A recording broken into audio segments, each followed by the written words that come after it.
Morning, folks. Welcome to the third hour of Fox and Friends. Joining us on this Thursday, as she always does, is Michelle Malkin from Colorado Springs. How are you? Good. How are you doing? Good. Our top story this morning, these two guys, extremists, Muslim extremists, try to chop off the head of a British guy. And were successful. Who's a soldier. They ran him down with their car. They had to jump the curb to do it. They jumped out. They had butcher tools with them as well. I saw one of your tweets. You said, if Muslim men wielding machetes and meat cleavers are screaming Allahu Akbar, it's bloody clear why they're killing innocent infidels. Yeah, there's no reason to second guess, first guess, pussyfoot around what exactly happened here. I mean, what more do you need? I said last night, do you need it in big neon Klieg lights, Islamic Jihad, Islamic Jihad? Do these people need to present their official Muslim Jihad membership card before people can conclude the obvious? And the relief here, of course, is that David Cameron, the leader in Britain, actually didn't play the kind of games that the Obama administration has played, and made it very clear that they knew what was going on here. After these men butchered this innocent soldier who was a pedestrian on the street as people were standing around agog, and you know, there were some heroes involved there, but I'm fairly alarmed at the people who just stood around, and I guess we should be thankful that one of them was an ITV camera person who was able to record one of these jihadists ranting and swearing to Allah that he was going to continue to fight. There was also a woman who's a Cub Scout leader who through the goodness of her heart, got off a bus because she was going to try and help the victim, check to see if he had a pulse. He did not. And then she captured cell phone video right next to this attacker, who, by the way, has bloody hands and is holding a machete. She had the wherewithal to still tape him saying those crazy comments. Let's show Prime Minister David Cameron, though. This is the Prime Minister talking about how he believes it was terror from the get-go. We have suffered these attacks before. We have always beaten them back. The terrorists will never win because they can never beat the values that we hold dear, the belief in freedom, in democracy, in free speech, in our British values, Western values. They're never going to defeat those, and that is how we will stand up to these people, whoever they are, however many there are of them, and that is why we will always win. And Michelle, what we've got to find out in this coming days, after people get used to the horror and lets it sink in, and these two begin to talk because they're both still alive, is what were these guys doing to the country that they hate so much? Who'd stopped them from going back to Nigeria, where they're from originally, and staying in a country, and why did they stay in a country they despise? I like to get a little bit tougher when it comes to, or inquisitive when it comes to immigration.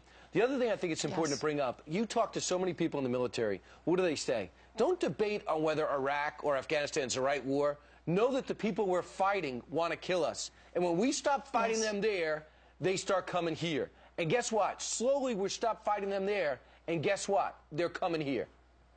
Yeah, that's right. I do talk to a lot of military sources, and I have since the war on terror began.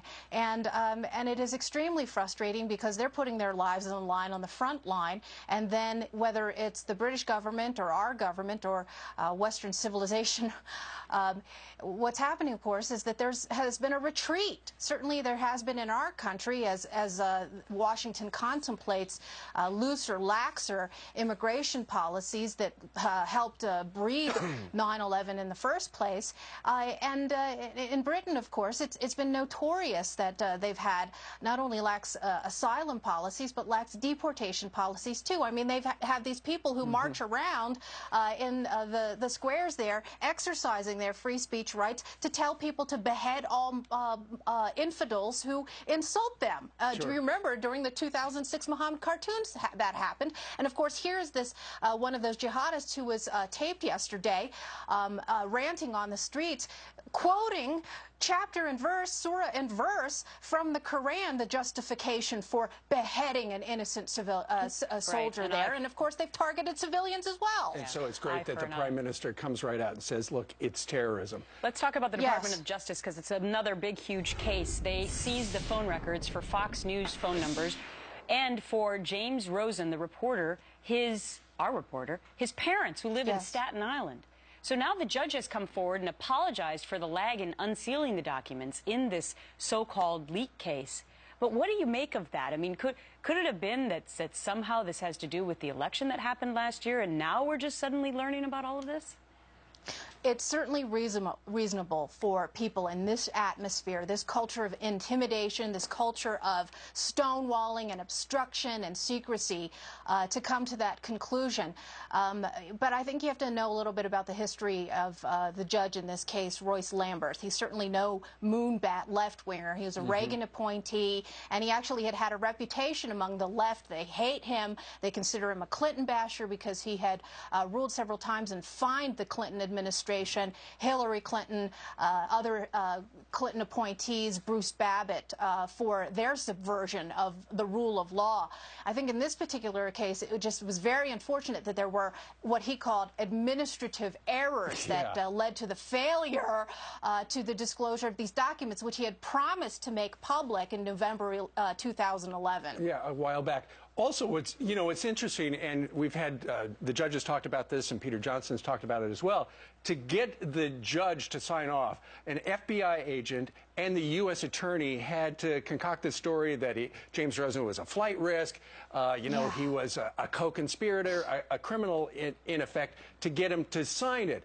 What's curious, though, and I saw this on Breitbart, apparently the U.S. attorney who was very aggressive in this particular case is a big Obama supporter, has donated over $4,000 to Obama's campaigns, and it just so happens he was also a volunteer at Obama for America. Yes, coinky dinkies. They all just seem to be piling up, and they're. Look, you remember Obama at that commencement a couple of weeks ago was scorning those who warn about the shadow of tyranny lurking right around the corner. And the problem is that it has turned out to be so true. There's no paranoia involved here. The witch hunters are around every corner. There is some there. Michelle Malkin, do you want to plug Twitchy or MichelleMalkin.com? Hey, you just did both for me. Thanks a lot, How man. did I do that? We'd ask you more questions, but we know that you would take the fifth. So that's it for today. You have never taken the fifth. Yeah, I don't think so. Have a good holiday weekend as well. Thanks, Michelle. You too. Take care.